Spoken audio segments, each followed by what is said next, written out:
Harlin एक छोटे से खुशहाल किंगडम में रहती थी। लोग दयालु थे, जमीन हरी भरी थी, सूरज खूब चमकता था। हार्लिन को मैदानों में खेलना बहुत पसंद था। वो अपने दोस्तों के साथ तितलियों का पीछा करती थी। हार्लिन के पिता राजा थे, वो बुद्धिमान और न्यायप्रिय थे। वो अपने दिल में प्रेम रखकर राज करते थे। लोग उनका सम्मान करते थे। वे खुश थे, जीवन शांतिपूर्ण था। एक दिन तक सब कुछ बदल गया।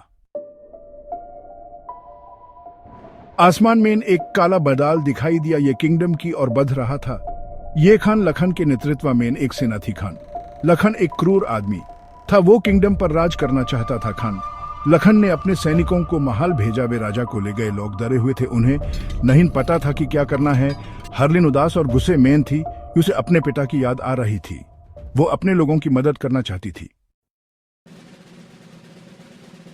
एक रात हार्लिन ने एक सपना देखा। उसने अपने पिता को देखा। वो मदद के लिए पुकार रहे थे। हार्लिन चौंक कर उठ गई। वो जानती थी कि उस क्या करना है। मैं अपने पिता को बचाऊंगी, हार्लिन ने कहा।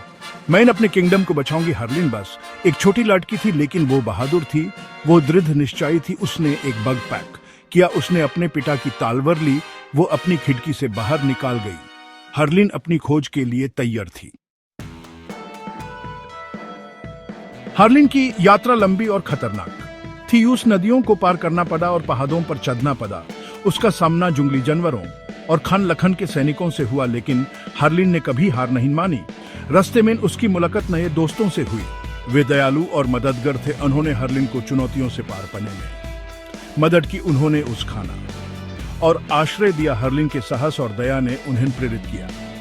वे उसकी खोज में शामिल हो गए। साथ मिलकर वे खान लखन को हराएंगे। वे किंगडम में शांति लेंगे। हार्लिन और उसके नए दोस्तों ने एक योजना बनाई। उन्हें खान लखन के किले में घुसना था। एक रात जब सब सो रहे थे, हार्लिन और उसके दोस्त चुपके से अंदर घुसे। उन्होंने चुपचाप राजा को ढूंढ लिया। अपने पिता को देखकर हार्लिन की आंखों में आंसू आ गए।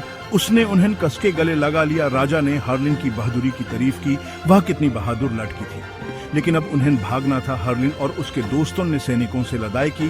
वे बहुत बहादुर थे। क्या हुआ? वे जीत गए। खान लखन हार गया। राजा फिर से शांतिपूर्वक राज करने लगा। हार्लिन और उसके दोस्तों को नायक कहा जाने लगा।